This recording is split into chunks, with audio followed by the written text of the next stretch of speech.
Picture this. It's 1965, and you're standing at Lyons Dragway in Southern California, watching the staging lanes fill up. The car that everybody came to see, the one people are already calling Daddy Warbucks, is a powder blue Ford Falcon.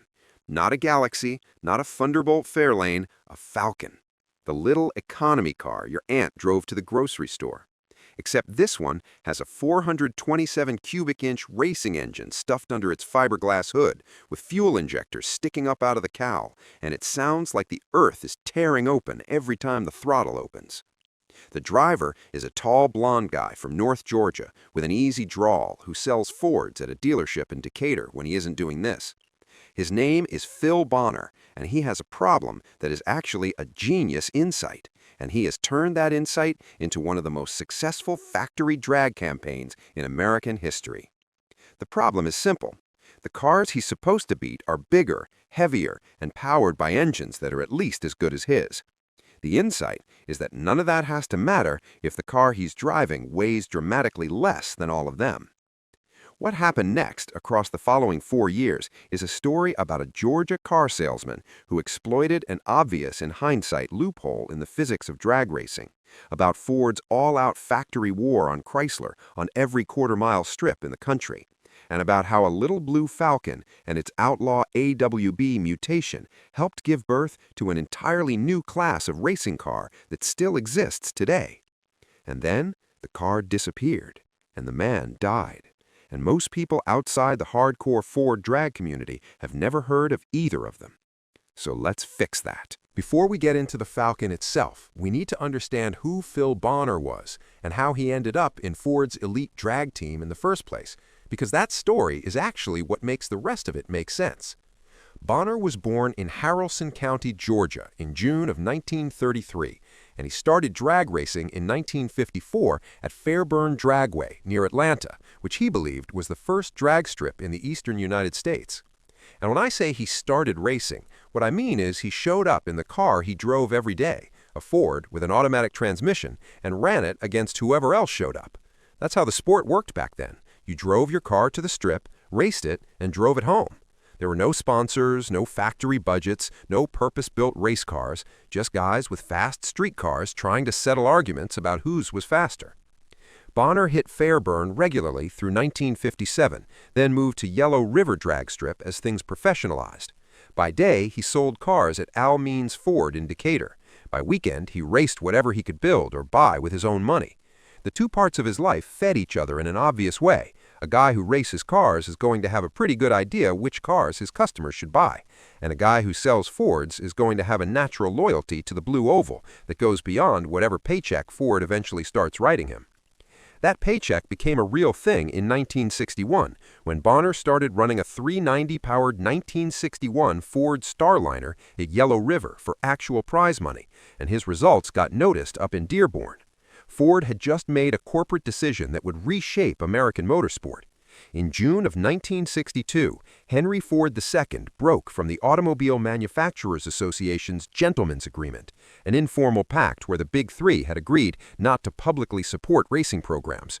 Ford walked away from that agreement and launched what became known as the Total Performance Program, and suddenly the company needed drivers. Then 1964, and the game changes again. Ford has developed the Thunderbolt, a purpose-built drag special based on the mid-size Fairlane body built at Dearborn Steel Tubing with a 427 dual-quad engine up front and fiberglass body panels and a stripped-out interior and a battery in the trunk and Lexan windows and basically every weight reduction trick they knew how to use. Ford built 100 of these things. Bonner got Thunderbolt number 53. The Thunderbolt was a serious weapon, and Bonner drove it seriously. He won races with it.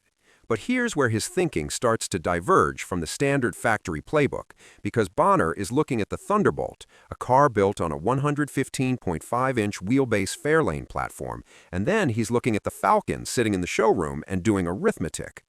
The Falcon shared the same basic engine bay. It could theoretically accept the same 427 FE V8, but the Falcon body was built on a 109.5-inch wheelbase, and it was just plain smaller, shorter, lighter. And in drag racing, lighter is not just better, it's essentially everything when you're talking about cars running similar power.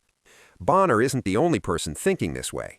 Dick Brannon is having the same conversation with Ford Brass. The result is that Ford builds exactly two 427-powered AFX Falcons through Dearborn steel tubing, one for Brannon, one for Bonner. Two cars out of all the Fords in the world, carrying Ford's biggest engine in the smallest available body, and both of them get painted powder blue and go out to prove a point. Now check this out, because the technical side of what Ford did to make these cars work is genuinely interesting, and it explains why the weight advantage they got was as significant as it was. The Falcon AFX project took the standard 1964 Falcon Futura two-door body and performed the same kind of radical diet that the Thunderbolt program had applied to the Fairlane.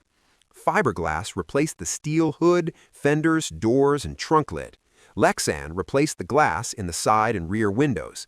The heater came out, the radio came out. Every piece of insulation and sound deadening got deleted. The battery got relocated to the trunk for weight transfer. The standard Falcon radiator got replaced with the lighter six-cylinder unit, and the engine cooling was optimized around race use rather than daily driving. They threw away everything that didn't make the car faster. The engine itself was the 427 FE V8 in high-riser configuration with dual 4-barrel Holley carburetors on a tall, high-rise intake manifold. High dome pistons pushed compression ratios between 12.7 and 14:1, depending on the specific build. Ford officially rated this engine at 425 horsepower for insurance reasons and public consumption, but in actual race preparation, it was making somewhere between 500 and 600 horsepower. Nobody was confused about the actual number, even if the official number was polite fiction. Behind the engine was a top-loader 4-speed manual backed by a Ford 9-inch rear axle, the same bulletproof hardware that was showing up in every serious Ford drag car of the era.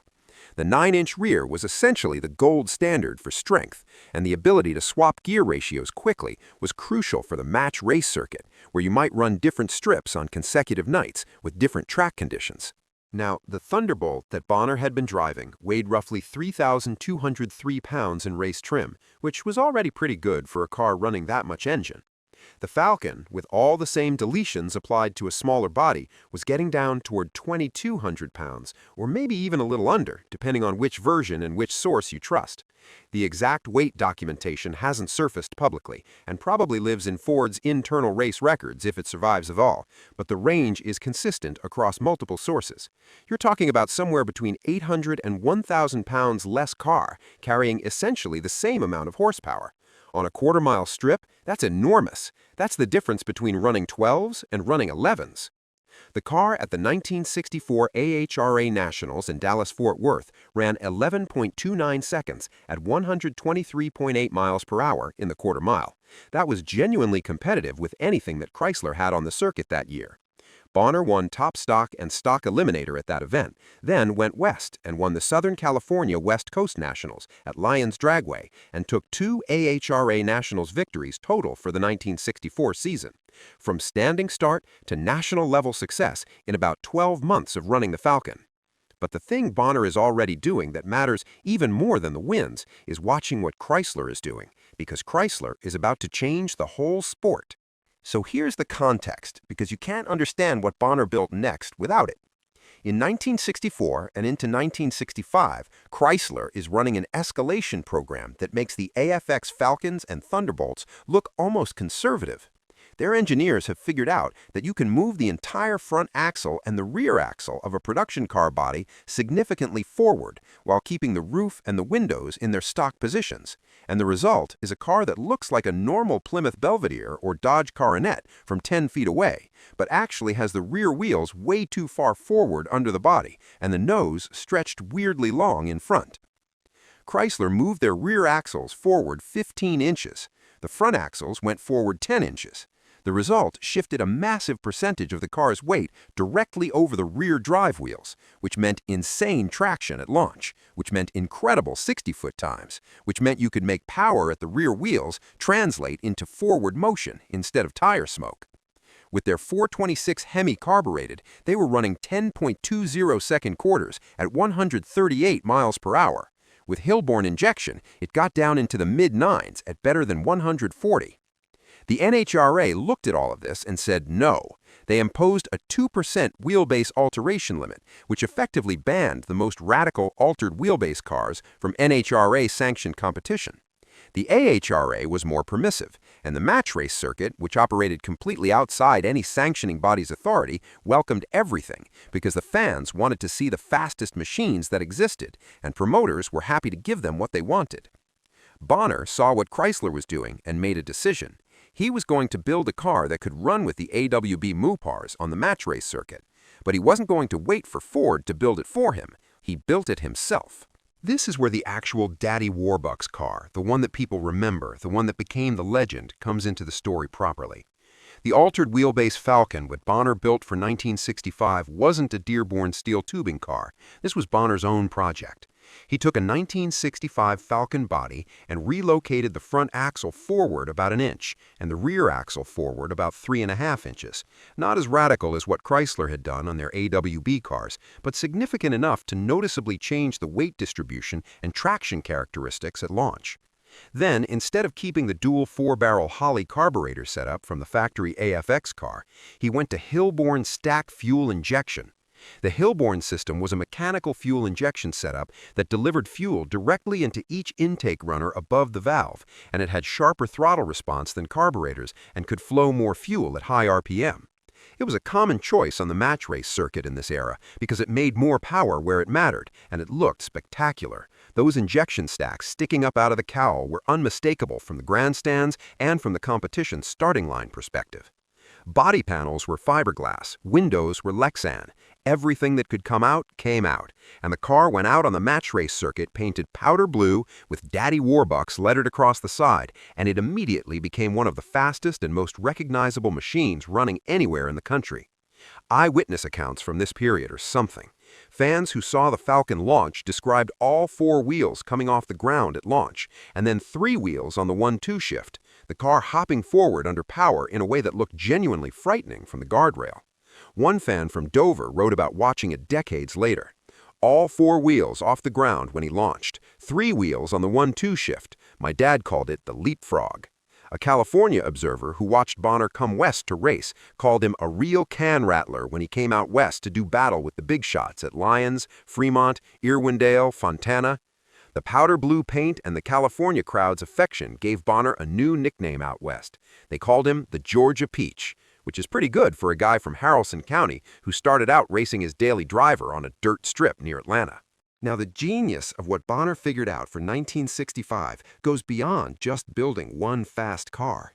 He ran 2 cars simultaneously and exploited the gap between what sanctioning bodies required and what the match race market would pay for. For NHRA and AHRA national events, where rules required relatively stock-appearing cars with limited modification, Bonner ran his 1965 Ford Mustang AFX. And this Mustang was itself a serious piece of equipment.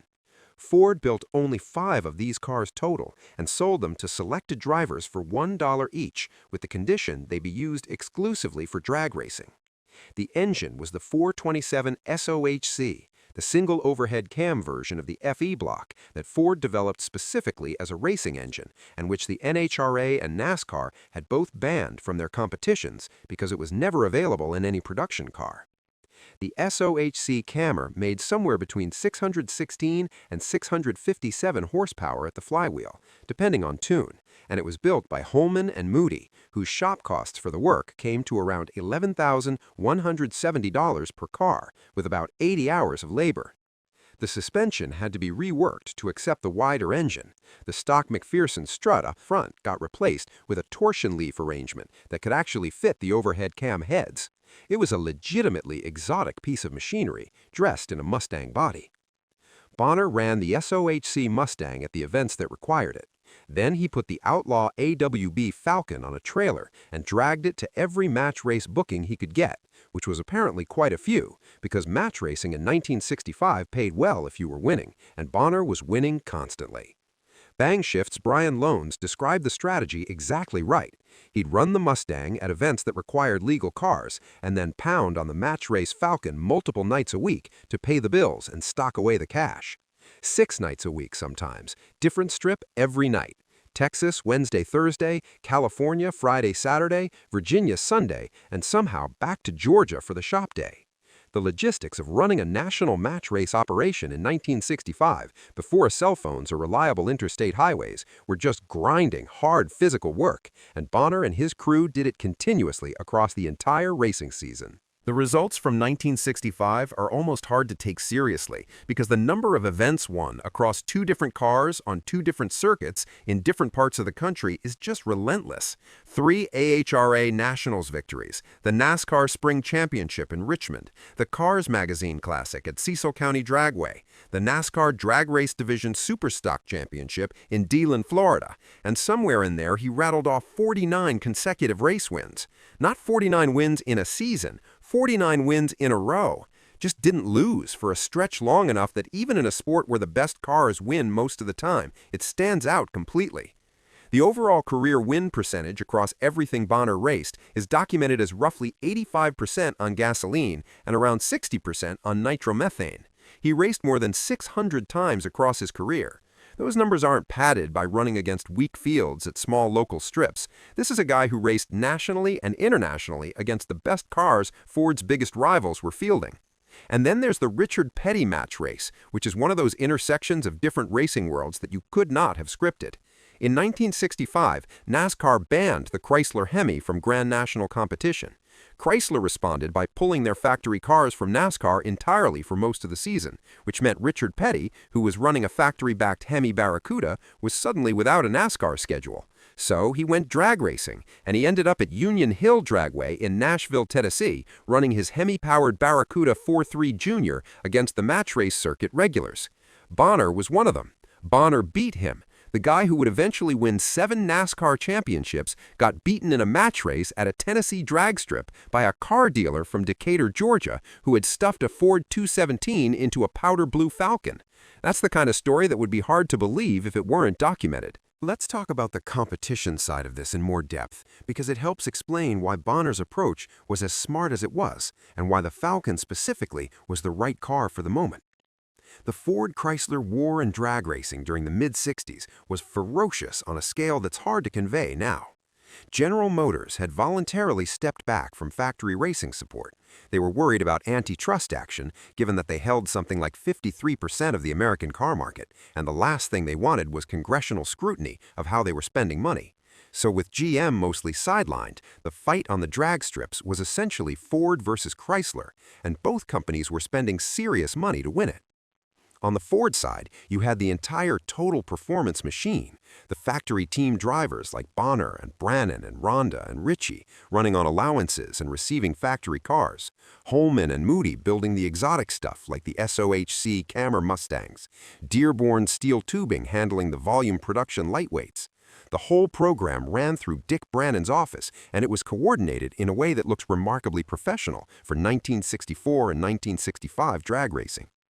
On the Chrysler side, you had the Hemi in 2 configurations, the Street 426 that went into production cars, and the Race Hemi that was essentially a related but different engine with larger ports and different heads and a purpose-built induction system. And you had the altered wheelbase campaign that produced those wild-looking Plymouth Belvederes and Dodge Coronets with the rear wheels pushed forward under the body. Chrysler's AFX competitors included drivers like Ronnie Sachs and Dick Landy and Arnie Beswick, and they were fast, genuinely fast. The Hemi was not a paper tiger. What made Bonner's Falcon so effective against this competition comes down to that fundamental physics advantage again.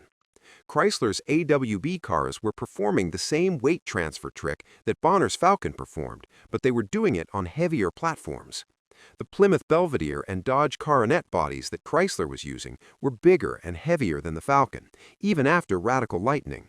So Bonner had the weight transfer engineering, and he had the lighter base car. And those two advantages, compounding on each other, gave him a legitimate edge, even against cars with comparable power. The other thing working in his favor was the match race format itself. A national meet is a single elimination tournament where you might make 3 or 4 rounds in a day if you're winning. The match race circuit was 6 bookings a week, and every one of them counted separately. A car that was durable and consistent across high repetition was more valuable on that circuit than a car that was peak-tuned for maximum performance but fragile. Bonner built his program around going fast enough to win reliably, rather than going fast enough to set records and braking. That's a subtle distinction, but it's why the 49 consecutive wins was possible. You can't win 49 races in a row if your car is constantly on the trailer. Now, somewhere in 1965 and 1966, the cars that Bonner was running started to look noticeably different from stock Falcons and Mustangs in ways that went beyond just the obvious modifications. The noses got longer, the bodywork got more creative. The chassis started moving away from modified stock structure toward tube frame construction. And this was happening across the whole class, not just in Bonner's program. Everybody running altered wheelbase AFX cars was making the same evolution at roughly the same pace because the physics kept pointing in the same direction. You want more weight transfer. The way to get more weight transfer is to move the front axle farther forward. When you move the front axle farther forward, the nose gets longer.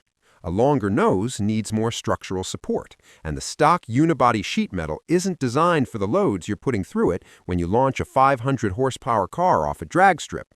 So you start reinforcing it. Then you realize you might as well just build a proper tube frame and attach the body on top of it. And once you've done that, the body is no longer structural, it's just bodywork. And if it's just bodywork, why does it have to open like a stock car? Why not hinge it at the back and flip it forward so you can access the whole engine and drivetrain at once? That's the funny car. That's the direct evolution, and Bonner was right in the middle of it. By 1967, he was running purpose-built cars that had left most of their connection to the original Falcon or Mustang behind. He won 2 AHRA Fuel Funny Car Championships that year and recorded 157.34 miles per hour at the Miami Dragway Funny Car Championship.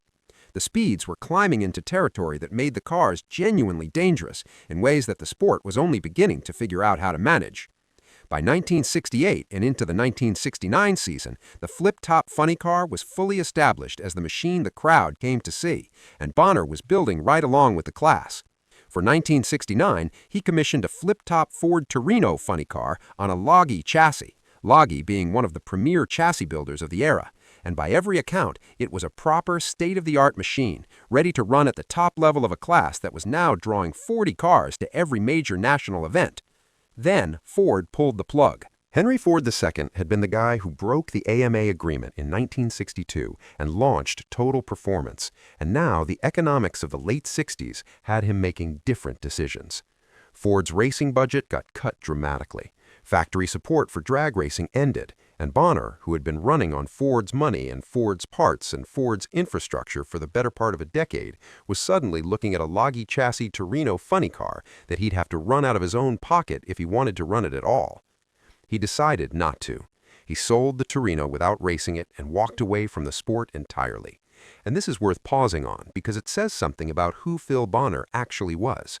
A lot of guys in his position would have tried to keep it going.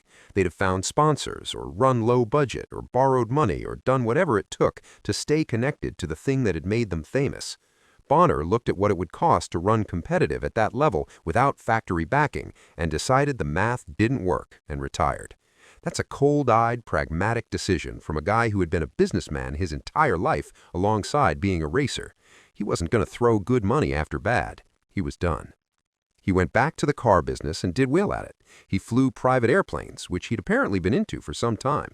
He eventually settled in Dahlonega, Georgia, and later had a place in Costa Rica where friends would visit and have breakfast by the pool and smoke cigars and presumably talk about the old days on the Strip. He came back to the racing world for nostalgia events and reunions and AHRA Nationals appearances through the years and was received by the hardcore Ford community with genuine affection because the people who knew that era knew exactly what he'd accomplished. He died on November 10, 2014 in Dahlonega at 81 years old following a sudden illness. His memorial was held at Midway United Methodist Church in Alpharetta, Georgia, and his obituary asked for donations to Wounded Warriors or the ALS Association. His Facebook memorial page has more than 2,100 followers. The drag racing community felt the loss in the way they always feel the loss of someone who was genuinely there for the pivotal years. What happened to the cars is a complicated answer. The Thunderbolt, number 53, the one Bonner had raced so successfully in 1964, had its own remarkable afterlife. After the 1964 season, Bonner's crew member Gene Wilson took the car and renamed it the Prodigal and kept racing it. Then it ended up in the possession of an engine builder named Hal Reed, who held on to it for over 30 years and refused to sell it to basically anybody, including, at one point, Bonner himself.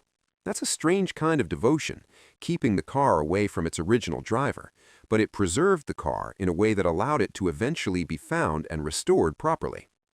Old Cars Weekly covered the barn find discovery and the restoration that followed, and Ford Performance itself put out a feature on the project. The car went from decades in storage to a show-quality restoration in about 10 months, which is pretty remarkable. The Falcon is a different story. The original Daddy Warbucks AWB Falcon, the actual car that Bonner built himself and ran on the match race circuit and launched all four wheels off the ground at strips from California to the Carolinas, is believed to be lost. At some point, Bonner and an associate named Cagle made an effort to find the car, and when the search came up empty, they built a replica. The Morris book documents this, but the details about when exactly the car went missing and who had it last and what happened to it haven't surfaced in any publicly accessible source. It's possible the car was rebodied as the funny car evolution made the original Falcon body obsolete. It's possible it was crashed and scrapped. It's possible it's in somebody's barn right now with 40 years of dust on it and nobody knows what it is. That last one happens. The Thunderbolt sat hidden for decades. But there's no indication that the Falcon survived in any form, and the most likely explanation is that it was consumed by the rapid evolution of the class it helped create, which is quietly appropriate in a way. The car that was built to be on the bleeding edge of what the rules would allow got outpaced by the very progression it helped initiate. When the sport moved to purpose-built tube-frame flip-top cars, the heavily modified Falcon body it started in had no further use, and it got set aside or broken down or just stopped existing. The car died the way fast things often die, by being replaced by something even faster. There are a few gaps in what we know that are worth being honest about, since this is a history channel and not a mythology channel.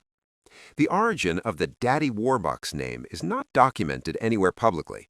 The obvious assumption is that it's borrowed from the wealthy benefactor character in the Little Orphan Annie comic strip, a rich, generous, powerful figure. Whether it referred to Bonner's match race earnings, or was a joke, or was suggested by someone in the crew, or had some other specific meaning, Bonner never explained publicly in any source that's been digitized or archived. It might be in the Morris book, in a quote that just hasn't circulated online, but based on what's available, the name's origin is genuinely not established. The exact weight of the car and race trim is similarly undocumented in public sources. We know the Thunderbolt Fairlane weighed around 3,203 pounds, and we know the Falcon body was substantially lighter, but nobody has published a weight slip or a factory document showing the actual race weight of the AFX Falcon. The estimates from various sources are consistent enough that the general picture is reliable, but if you wanted to use a specific number in a script, you'd have to hedge it. There's almost no filmed footage of the car that's been digitized and made publicly available. Given the era, there's probably 8mm and 16mm film in somebody's basement somewhere. Match races in the mid-60s were popular events, and plenty of fans brought cameras. But if it's been digitized, it's not indexed in any easily searchable place. The visual record that exists is photographs, some of them excellent, but the moving image record of that powder blue Falcon launching off the line is effectively inaccessible to most people. And Bonner's own voice is largely absent from the public record. The Georgia Racing Hall of Fame biography contains fragments in his words, but the extended interview that Charles Morris conducted for the Ford Drag Team book is the real primary source, and that material exists behind a payback in a physical book that most people haven't read. No published Q&A, no filmed interview, no documented quote session appears to exist in digitized form. For a guy who was as significant as Bonner was in his era, that's a real gap. The people who knew him describe someone warm and generous and funny and genuinely humble about his own accomplishments, but we're getting that secondhand. So let's land on what this all means and why it belongs in the conversation about this era of the sport. Phil Bonner's legacy sits at the intersection of three things that all matter independently. The first is the lightweight philosophy itself.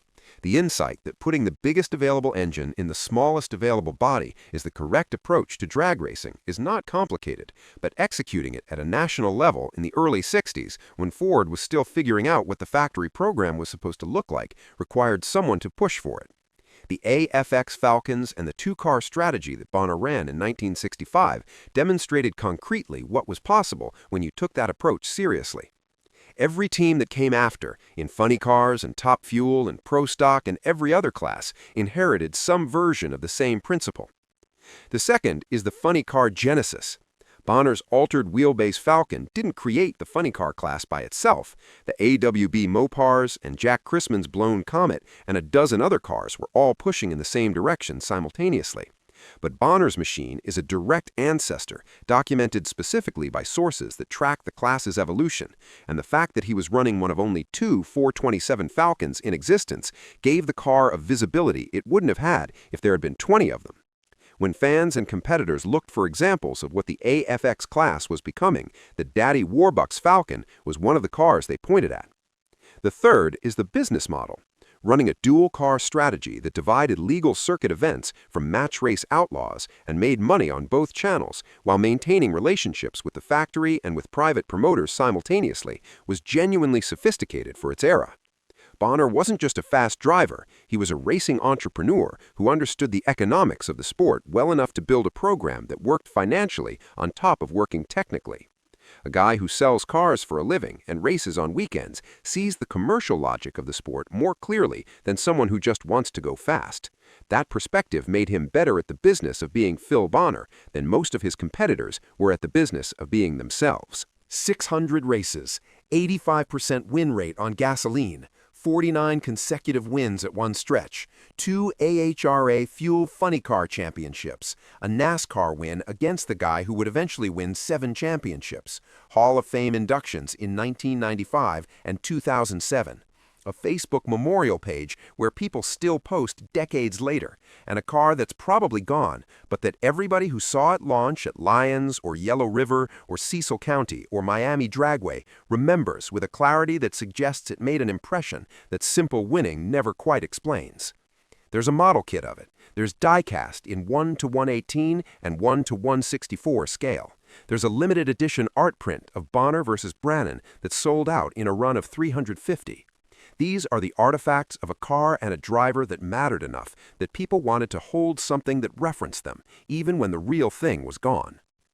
The best single source on Bonner's career is Charles Morris's book, Ford Drag Team, published in 2011.